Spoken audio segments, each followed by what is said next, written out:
정말 우리가 늘상 들었던 그 섬집 아기를 이렇게 비올라 다감바와 기타로 들으니까 너무나 색다르면서도 그 곡이 갖고 있는 아름다움이 그대로 전달이 돼서 제가 듣다가 깜빡 잠이 들었습니다.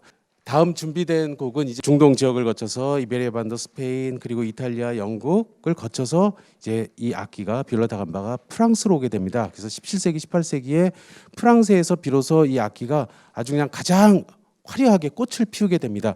중요한 두 인물인데 생트 꼴롱브 스승이고요. 제자가 마랭마레. 그리고 아까 말씀드린 이 영화 세상의 모든 아침은 바로 이 두 사람의 이야기를 담은 영화예요. 세상의 모든 아침은 돌아오지 않는다. 생트 꼴롱브의 곡의 제목은 바로 르 루트 돌아옴 회귀입니다. 이 영화와 그리고 생트 꼴롱브와 마랭마레의 관계를 푸는 하나의 열쇠가 되는 굉장히 중요한 곡입니다. 그래서 이 준비를 했는데요. 이 내용을 좀 간단하게 말씀을 드리자면 그 비올라 다감바가 말씀드린 대로 이제 프랑스에 와갖고 아주 꽃을 피우게 되는데 보시는 이분이 이제 영화 속에서 나오는 생트 꼴롱브의 모습입니다. 이분이 악기도 개량시키고 연주법도 개발을 해내고 그러면서 제자들을 만들어내 갖고 프랑스의 비올 악파를 만드는데 가장 그 앞에 섰던 선생님이세요. 그리고 그 제자 중에서는 또 마랭마레라고 하는 친구가 수제자인데 이 마랭마레가 생트 꼴롱브한테 와서 음악을 배우게 됩니다. 배우면서 사랑도 있고 배신도 있고 그래서 사실은 스승을 버리고 갑니다. 마랭마레의 모습인데 영화의 첫 장면이에요. 영화의 첫 장면에서 마랭마레가 자기 죽은 스승 생트 꼴롱보를 회상하면서 후회하고 회한에 가득 찬 모습으로 자기 고백을 하는 장면으로 시작이 됩니다. 근데 첫 마디가 이런 얘기를 해요. 세상 모든 음악의 끝은 죽음이라네. 아까 모든 아침도 죽음이고 사람도 죽으면 끝이고 그러면 음악 예술만이 영원히 살 것 같은데 여기서는 지금 음악도 죽는다 그러네요. 사실은 저 영화의 번역이 완벽하게 잘못된 번역입니다. 뜨 노트 두아피니 무형이라고 돼 있는데 뜨 뮤직 그 모든 음악이 아니라 뜨 노트라고 돼 있는데 노트는 그냥 음표, 악보, 소리, 음이에요. 음악이라는 차원과 또 다르게 어떤 음표라든지 작곡한 것들은 한계가 있는 거다. 걔네들은 끝이 나면 그것도 하나의 죽음이야. 음표, 소리의 죽음을 다시 회귀시키고 영원히 가게 만들 수 있는 게 과연 무엇인가가 이 영화 속에서 하는 얘기고 사실은 오늘 우리 음악회의 주제이기도 합니다. 루트로 돌아옴, 회귀 어떻게 보면 이 영원히 계속 반복될 수 있는 어떤 생명의 그런 환원성, 회귀성 그런 것을 담은 노래입니다. 그래서 이 부분을 이제 베이스, 비올 두 대가 함께 연주를 하게 됩니다. 여러분 한번 들어보도록 하겠습니다.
생트콜롱보에게 획이 돌아옴. 그러니까 루뚜르는 영어로 치자면 리턴 같은 거에 되돌아오는 건데 그 이전에 생트콜롱보에게 찾아온 사람이 있습니다. 여기 보시면 누구냐면 그 제자 마랭마레입니다.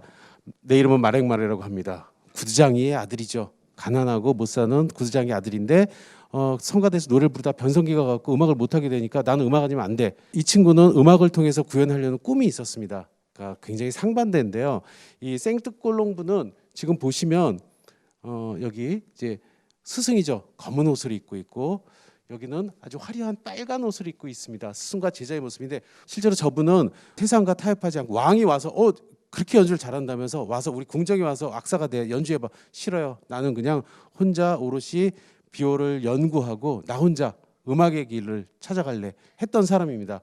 그에 반해서 제자인 마랭마레는 음악을 통해서 신분 상승을 하고 궁정으로 가고 싶은 친구입니다. 그러다 보니까 둘의 충돌이 생긴 겁니다. 어떻게 보면은 이 의상만으로도 둘이 굉장히 확연하게 다른 성격이 드러났는데 뭐 예를 들자면 이거 프랑스 역시 같은 소설입니다. 적과 흑. 검은색은 종교 사제에 오시고 빨간 옷은 병사가 되는 겁니다. 군사가 돼가 우리 마랭마레는 음악을 통한 음악의 병사가 돼서 왕에 가까이 가서 출세하고 싶은 마음에 찾아온 거죠.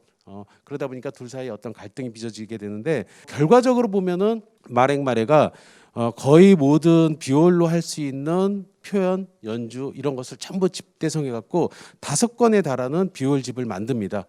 그게 지금도 현재도 비올과 관계된 가장 그 위대한 작품 걸작으로 남아 있는데 사실은 스승이 없었다면 불가능한 일이었겠죠.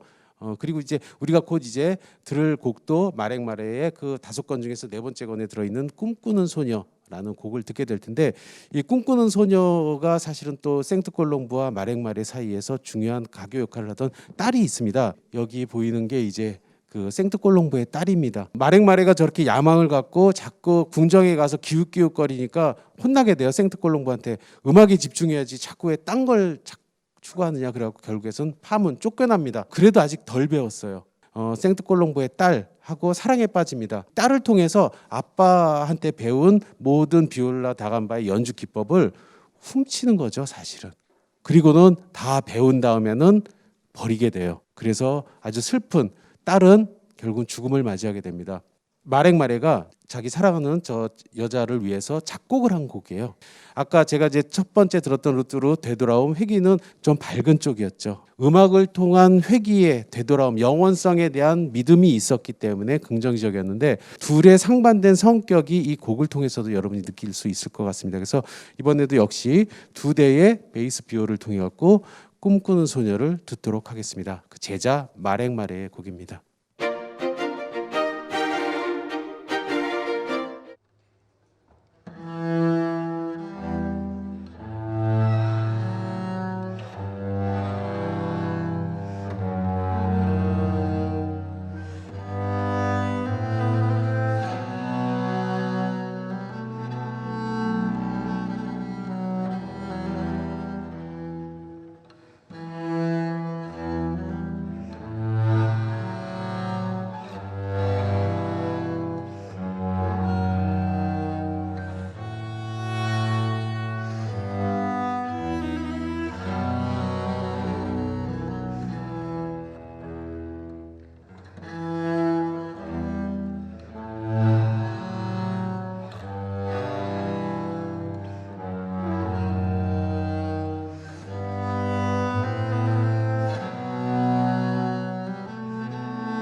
꿈꾸는 소녀인데 이 꿈이 어떨 것 같아요? 생트콜롱브의 딸 마들렌인데 그녀는 여전히 그 이 마랭마레를 사랑해서 다시 어떻게든 맺어질 것 같은 그런 꿈을 꾸지만 이 노래를 통해서 그것이 이루어질 수 없음을 마들렌은 결국은 병에 걸려서 죽게 됩니다. 죽기 직전에 마랭마레를 불러서 한 번만 더 나를 위해서 연주해줘 하고는 그 이 곡을 듣고는 결국엔 죽게 됩니다.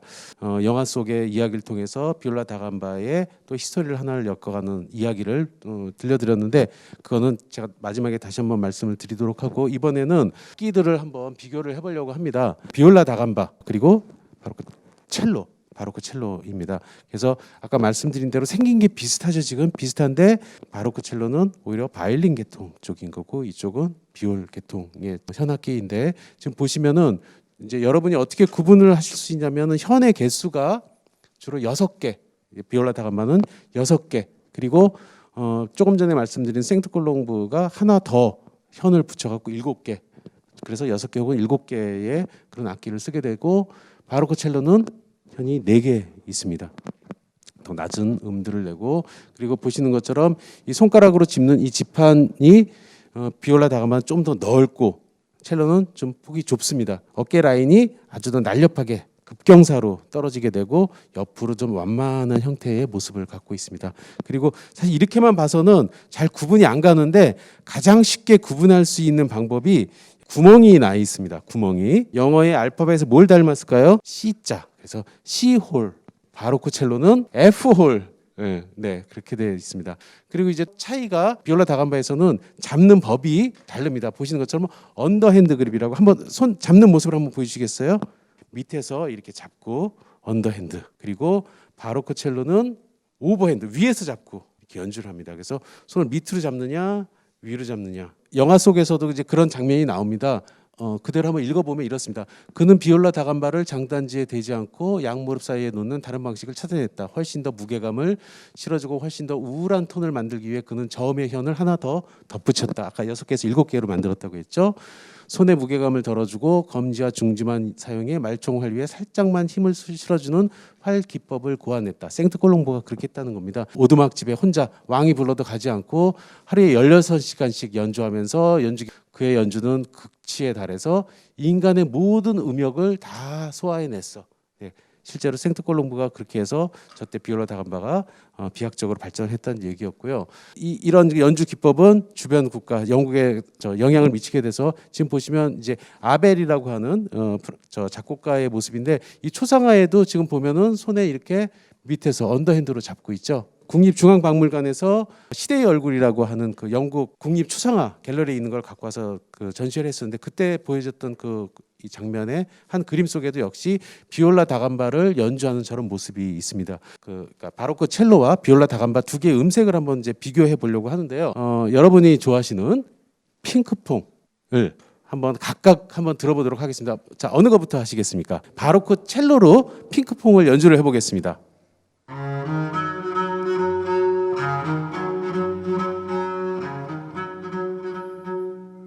저 비올라 다감바입니다.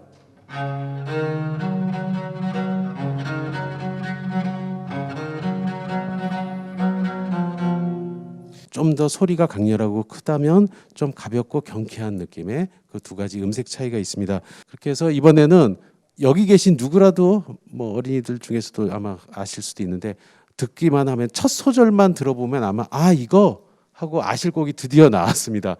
음악의 아버지라고 하는 요한 세바스찬 바흐의 무반주 첼로 모음곡 6개의 모음곡이 있는데 그중에 첫 번째 곡의 또 서곡 프렐류드입니다. 그래서 이 곡은 오랫동안 이제 바흐가 이걸 작곡은 했다 그러는데 악보가 유실돼 갖고 못 찾다가 우연히 우리가 아는 20세기 최고의 그 첼로 연주가인 파블로 카잘스가 우연히 그 서적상에서 이걸 발견해 갖고 평생 연습을 해 갖고 발표를 하게 됩니다. 그리고 뭐 전 세계에 있는 모든 첼로 연주자들이 이 곡을 최종 마지막 목적 지향점으로 삼을 정도로 아주 위대한 곡인데 바로크 첼로 이제 혼자 연주를 하실 겁니다. 1번 지장조 프렐류드 들어보시도록 하겠습니다.